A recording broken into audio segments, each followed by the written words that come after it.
la palabra en Un Café con Fe. Un Café con Fe.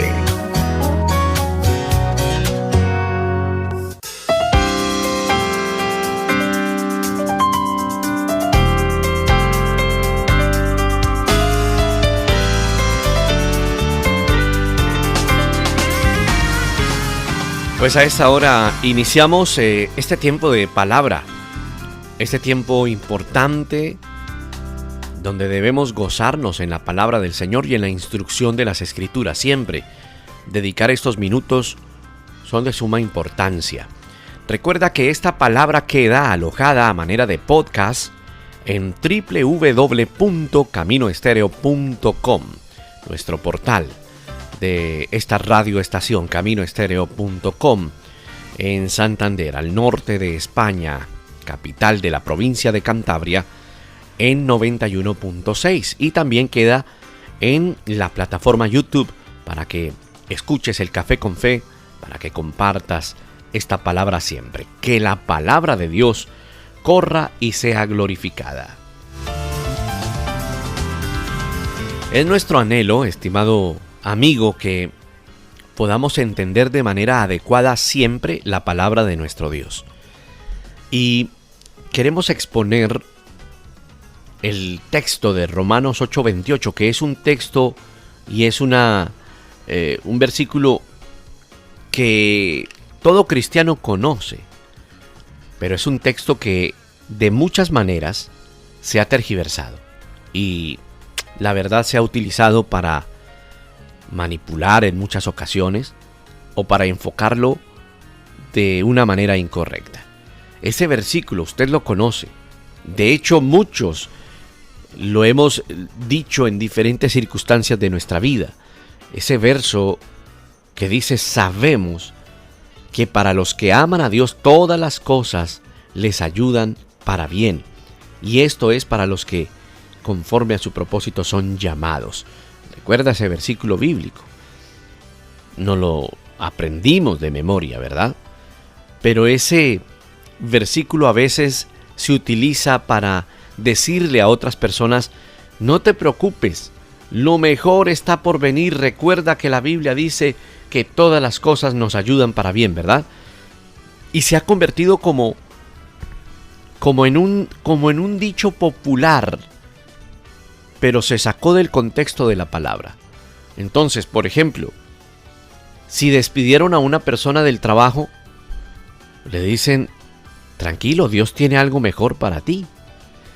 Si perdiste tu casa es porque Dios tiene otra más grande para ti. Si tu esposa, tu esposo te dejó, tranquilo, tranquila, es porque Dios tiene una mejor persona para ti. ¿Has escuchado ese tipo de frases? Ese tipo de expresiones, frases como esas son comunes en medio de la gente, en medio de las personas, ¿verdad?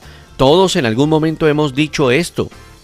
Frases como estas son, digamos que normales dentro del ámbito de creyentes, pero lo que no está bien es que estas frases o estas enseñanzas sean comunes en los púlpitos de muchas congregaciones, sean comunes en muchos libros de carácter cristiano o en muchas conferencias.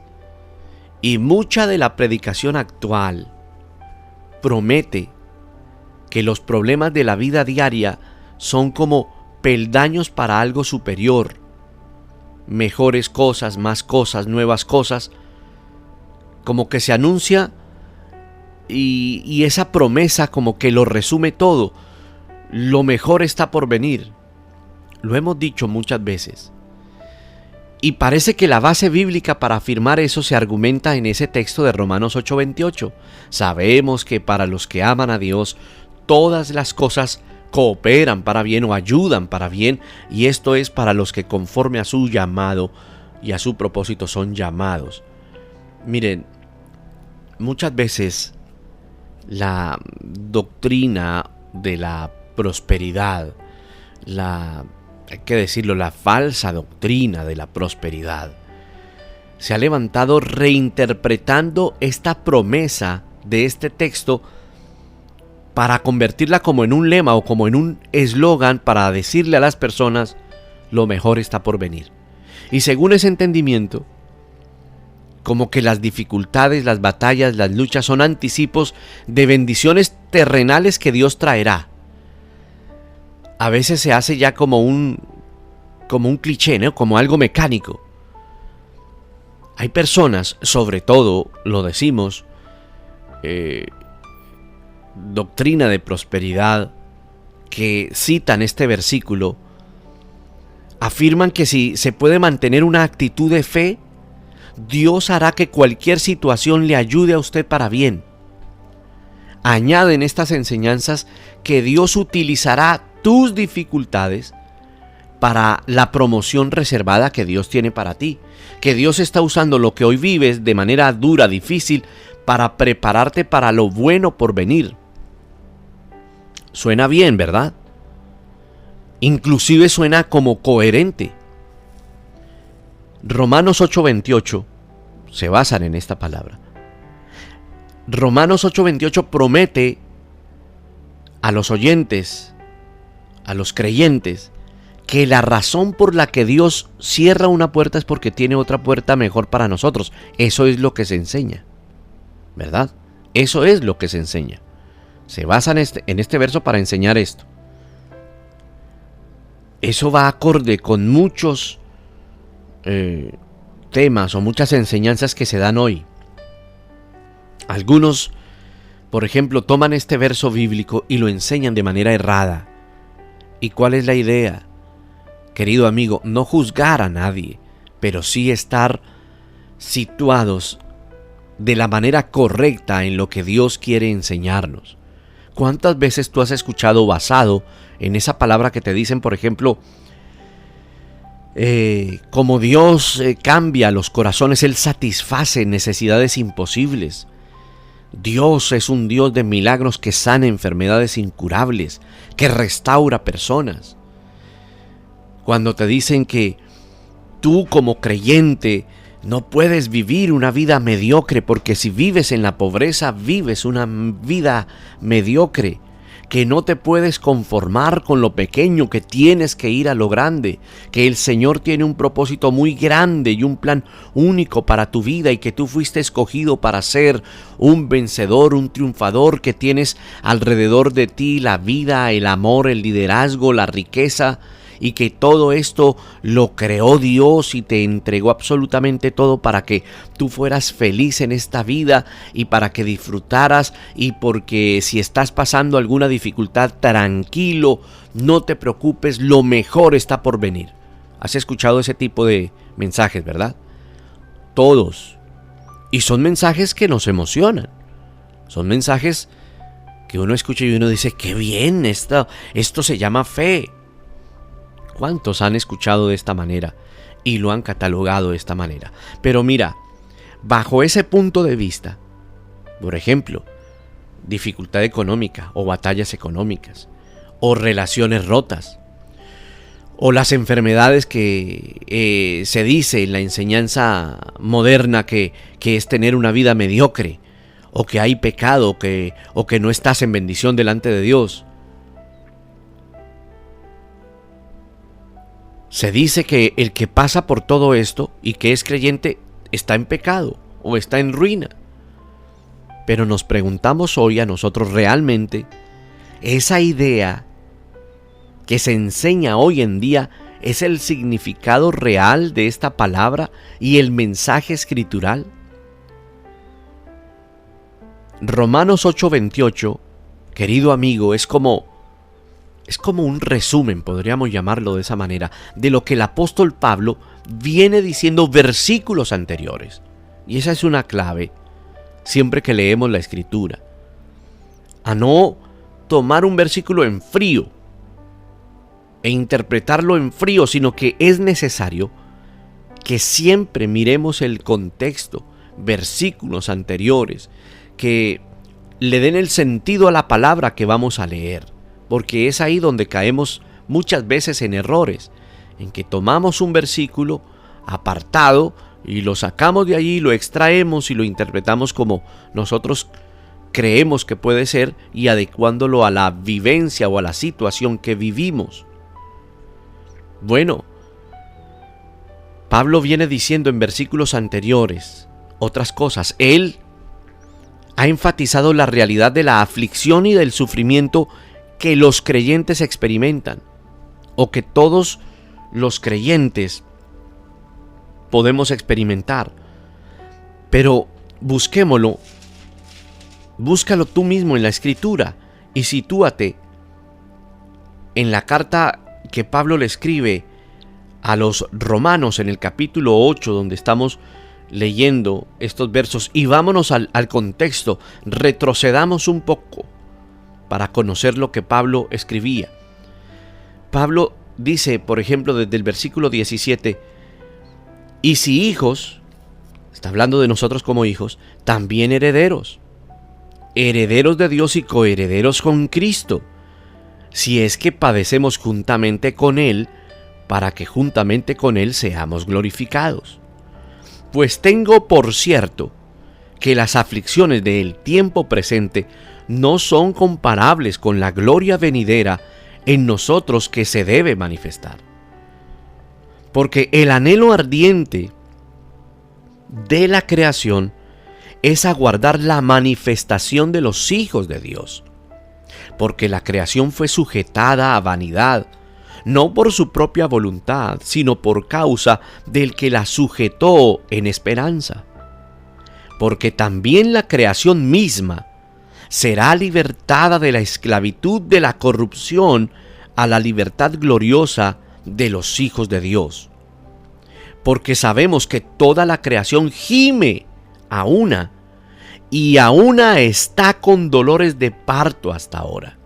Y no solo ella, sino que también nosotros mismos, que tenemos las primicias del Espíritu, nosotros también gemimos dentro de nosotros mismos, esperando la adopción, la redención de nuestro cuerpo.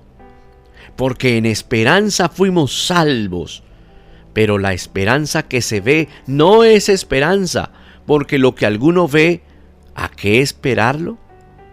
Pero si esperamos lo que no vemos, con paciencia lo aguardamos. Y de igual manera, versículo 26, el Espíritu nos ayuda en nuestra debilidad, pues ¿qué hemos de pedir como conviene? No lo sabemos, pero el Espíritu mismo intercede por nosotros con gemidos indecibles. El versículo 27 dice, mas el que escudriña los corazones sabe cuál es la intención del Espíritu, porque conforme a la voluntad de Dios intercede por los santos. Y ahí sí viene el verso 28. Y sabemos que a los que aman a Dios, todas las cosas les ayudan a bien, esto es, a los que conforme a su propósito son llamados. Mira, en ese sentido, la frase todas las cosas está haciendo referencia a dos cosas, a la tribulación y al dolor. Romanos capítulo 8, lo que está haciendo es celebrar que el Espíritu Santo es nuestra provisión, la provisión que Dios nos dio para ayudarnos como creyentes en nuestra lucha con el pecado y con la aflicción. De eso se trata. Entonces, cuando retrocedes y entiendes todo el texto, te das cuenta de que eso que enseñan de ese versículo bíblico no tiene nada que ver. Que aunque suene muy bello y muy bonito, no tiene nada que ver. Como ya mencionamos, el versículo 28 dice que para los que aman a Dios todas las cosas ayudan para bien. Para entender este texto, debemos saber, estimado amigo, cuál es ese bien que vendrá. ¿Qué es lo bueno que va a pasar? Mira, el bien que Dios persigue está explicado en el siguiente verso, o sea, en el 29. ¿Qué nos enseña esto? Que para entender un verso, un texto de la Escritura, debemos retroceder y también debemos adelantarnos un poquitín para saber qué es lo que dice la Escritura. Entonces, ¿cuál es el bien? ¿Qué es lo bueno que va a pasar? El versículo siguiente, versículo 29. Porque a los que antes conoció, también los predestinó para que fuesen hechos conforme a la imagen de su Hijo, para que Él sea el primogénito entre muchos hermanos. Entre muchos hermanos. Qué bien, ¿eh? El bien que Dios persigue está ahí explicado. A los que de antemano conoció también predestinó. Mira, en otras palabras, el bien para el que obran todas las cosas no se trata de las bendiciones que usualmente queremos. ¿Cuáles son las bendiciones que usualmente queremos? A ver, más dinero, ¿verdad? ¿A quién no le vienen bien unos cuantos duros de más, verdad? Salud, la necesitamos. Larga vida sin problemas, claro que la anhelamos. En cambio, mira, el bien que Dios busca para nosotros es es hacernos conforme a la imagen de Cristo, según su propósito eterno.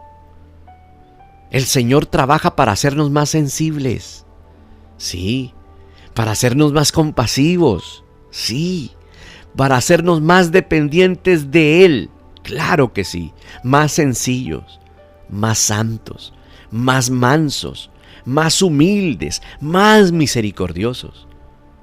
Dios usará, estimado amigo, cada circunstancia, incluyendo la aflicción y lo que algunos califican como una vida mediocre, como una vida de pecado, para llevar a cabo esto.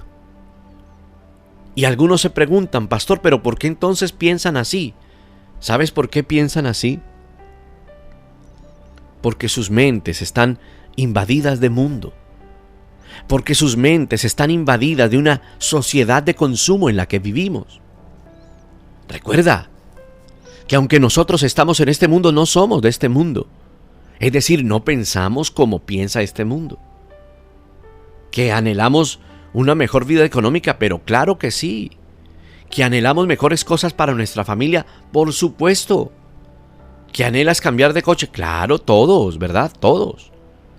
Pero ese no es el todo de la vida del creyente. Entiende que el Señor, cuando pasas por momentos difíciles, está trabajando en tu carácter. Está trabajando para que seamos más sensibles, más compasivos, más dependientes de Dios, más mansos. Ese es el trabajo del Señor. Entonces, no es una vida mediocre. Cuando te encuentres en dificultades, en escasez, no es una vida mediocre. No creas lo que te van a decir, de que estás en ruina. Algunos te dirán, mira, revísate, examínate. No es posible tantos años de prueba. No es posible que estés pasando por esto. Revísate, de seguro estás en pecado. Cuidado. Mira, cuando hablemos de un predicador, por ejemplo, alguien que desde un púlpito, desde un altar dice, lo mejor está por venir. Sí, nosotros podemos decirlo, ¿verdad? En la fe que tenemos que proclamarnos unos a otros, pero yo no puedo enseñar de un texto que eso es lo que quiere decir. Cuando alguien dice desde un púlpito lo mejor está por venir, en el sentido en que hemos visto, se enfoca, estimado amigo, en la salida de los problemas. La sanidad física, la promoción laboral, la recompensa de lo material, el éxito en las relaciones, en los negocios, estabilidad financiera, conquista, bueno, todo lo que ya sabemos. Romanos 8:28 está lejos de ese enfoque de bendiciones terrenales o de abundancia material. Dios puede prosperarnos materialmente en esta vida de una vez. Con solo mover su mano lo puede hacer.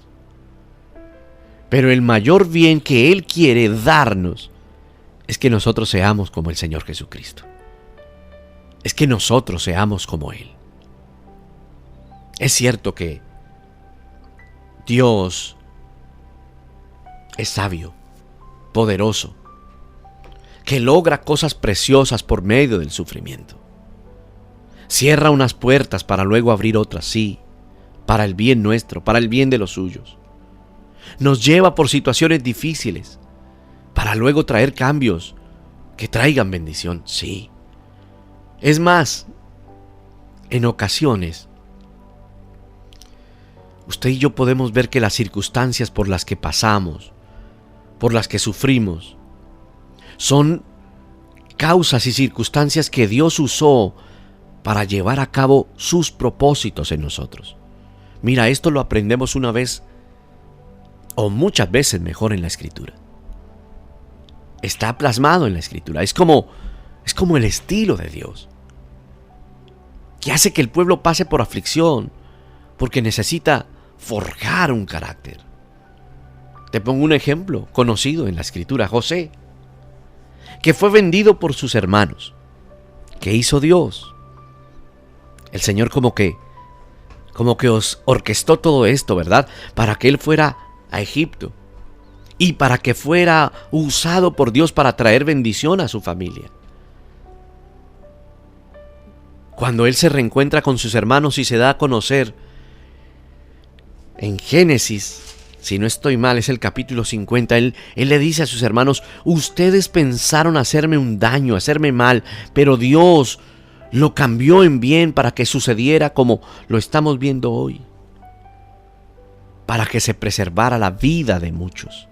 Es lo que le dice José a sus hermanos. Mira, asimismo, por ejemplo, la persecución de los cristianos en Jerusalén hizo que los creyentes llegaran a Samaria y luego a otros países, dando ocasión para que el evangelio se expandiera en el mundo gentil.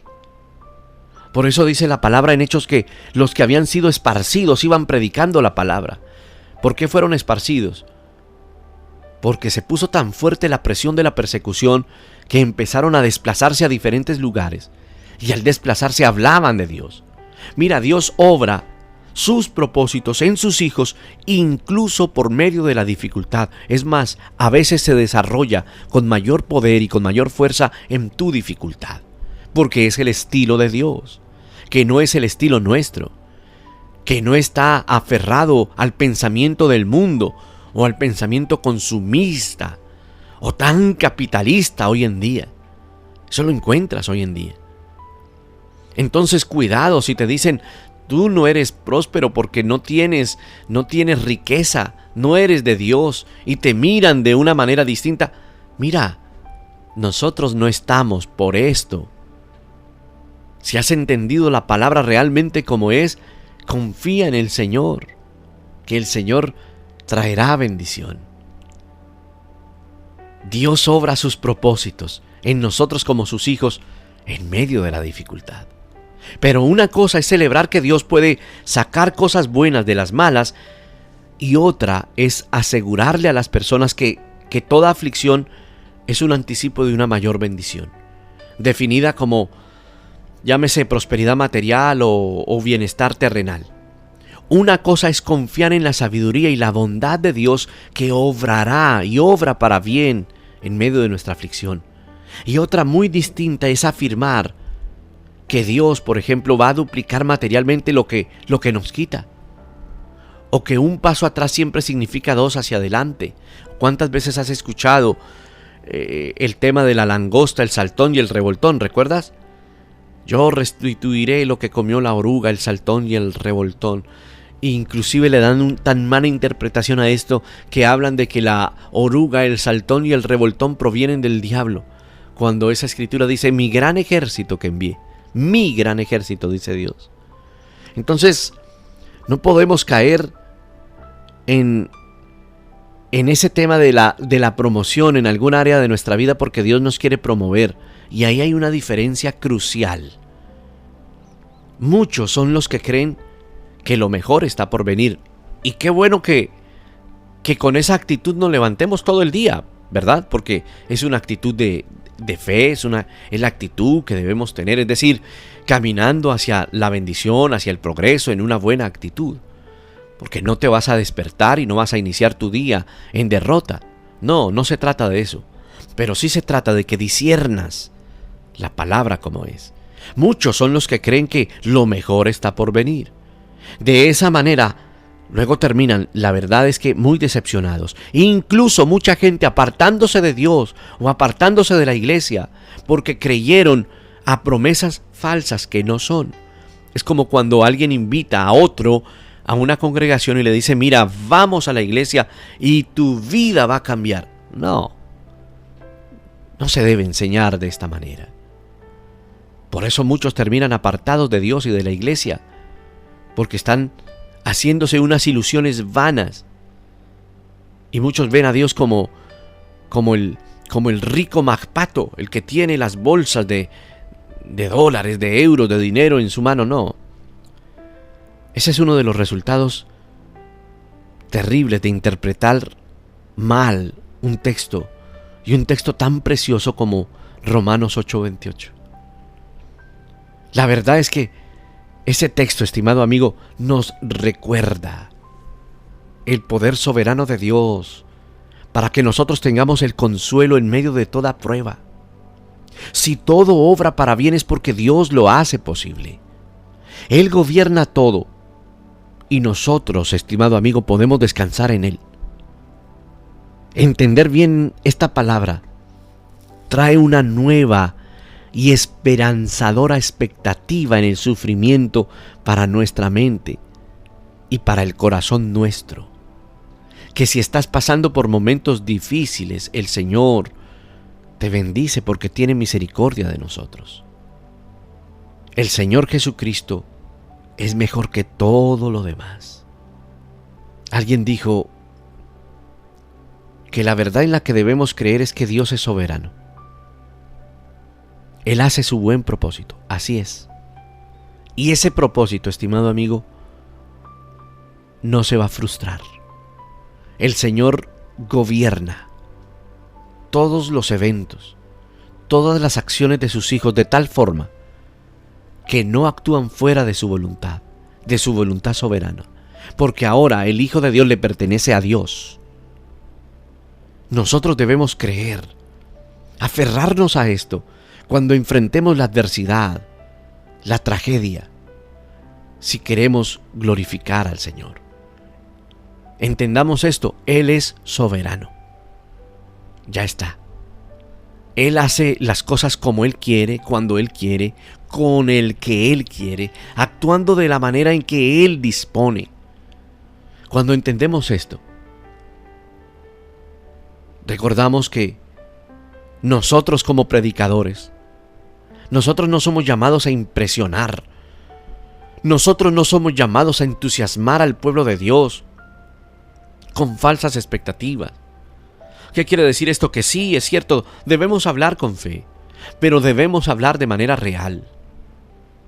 Que no estamos allí para hacer ese coach de positivismo y decirte tú puedes, tú eres el mejor. No, no estamos llamados a eso. Los predicadores de la palabra del Señor no estamos llamados a esto. Estamos llamados a presentar la Escritura, a exponer la Escritura. Y recuerda que la Escritura no tiene escondidos. La Escritura te llama blanco a lo blanco, negro a lo negro, no oculta nada, ni siquiera ocultó la vida de los grandes personajes. La Biblia, la Escritura no es políticamente correcta, como podríamos ser nosotros mismos si habláramos en nuestra propia fuerza. Entonces nosotros como predicadores de la palabra no somos llamados a impresionar, a entusiasmar. Al contrario, el objetivo más importante de un sermón, de una palabra, no es crear una fascinación. No es informar la mente, impactar la mente, la memoria para emocionarla. No. Es confrontar la mente y el corazón con una verdad bíblica para que la voluntad del creyente sea conformada conforme al propósito de Cristo. Nuestro llamado es decir, mira, la Escritura dice esto y significa esto, de manera vertical, tajante, sin especulaciones. Nosotros necesitamos entender que aunque en cierto sentido nosotros podemos decir, claro, lo mejor está por venir, ¿verdad? Porque podemos pensar en la eternidad con Cristo. Entonces, si pensamos en nuestra eternidad con Cristo, pues lo mejor está por venir. Y eso sobrepasa cualquier bien material. La frase debería cambiarse más bien por lo mejor ha llegado, hermanos.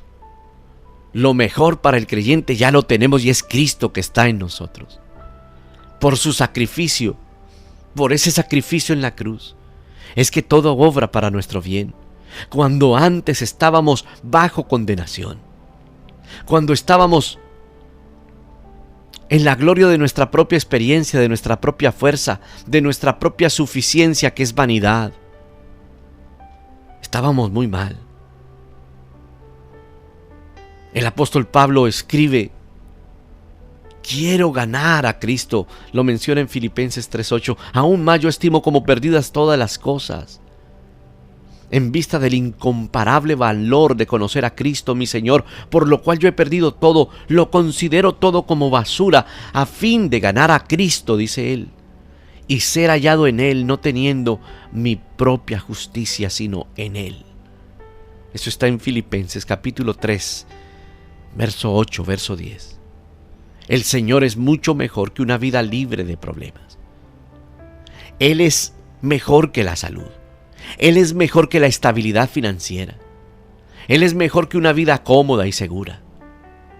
Él es mejor que tener yates y aviones y chalets y viajar. Él es mejor que todo esto. No hay bien más precioso que Cristo. El Señor Jesucristo es infinitamente más valioso que cualquier cosa que los hombres puedan valorar, estimado amigo. El Señor es más estimable que cualquier cosa por la que los hombres pueden alabarse entre ellos y que todas las cosas en las que ellos confían. Lo mejor ya está en nosotros, es Cristo.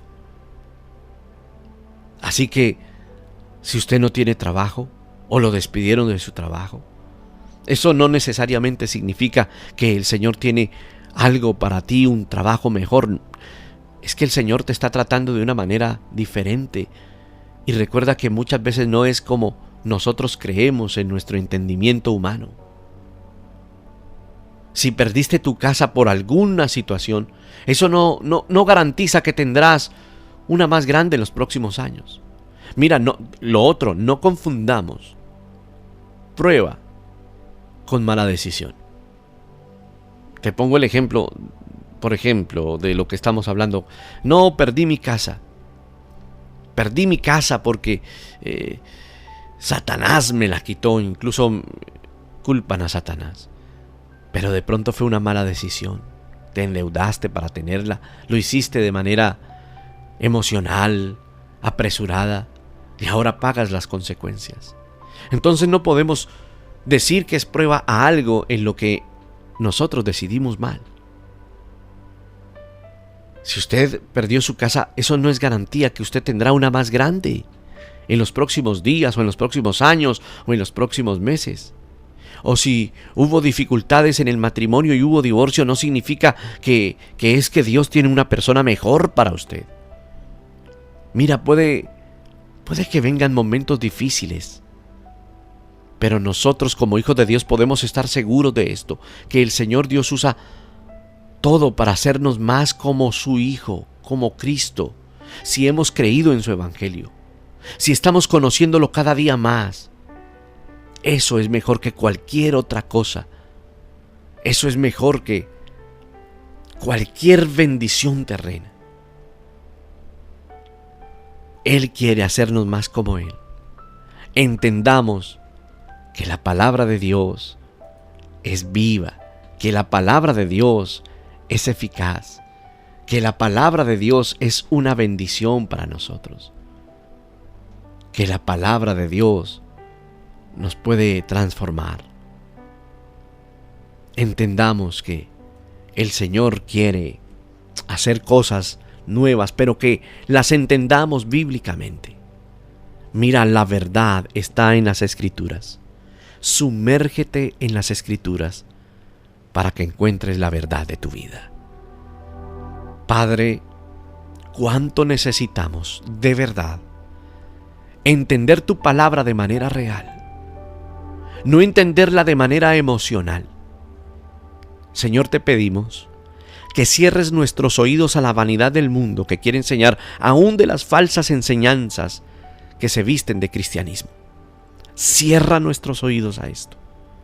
Señor, permite que nazca en nosotros el vivo anhelo y el vivo deseo de aprender realmente de lo que dice tu palabra y no interpretar mal las Escrituras, sino interpretarlas de manera adecuada, darle el sentido a la palabra que tú quieres que nosotros le demos para que crezcamos verdaderamente como tú quieres que crezcamos.